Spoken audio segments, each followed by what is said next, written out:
Hello everyone, I am second year medical student. Today my demonstrative topic is parts of the scapula. এর আগের দিন আমরা anatomical position of the scapula দেখেছিলাম।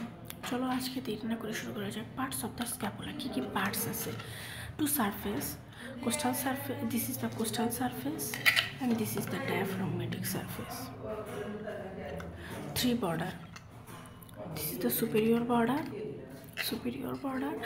inferior border and lateral border. Triangle,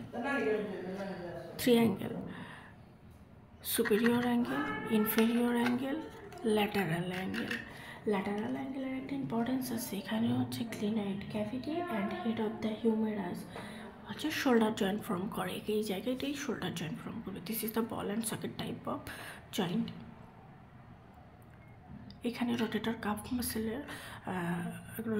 muscle originator হয়। Lateral সারফেসের একটা বৈশিষ্ট্য হচ্ছে এখান থেকে সবগুলো মাসেলের অরিজিন হয়, অ্যান্ড মিডিয়াল সারফেসের একটা বৈশিষ্ট্য হচ্ছে এখান থেকে সবগুলো মাসেলের ইনসার্শন হয়।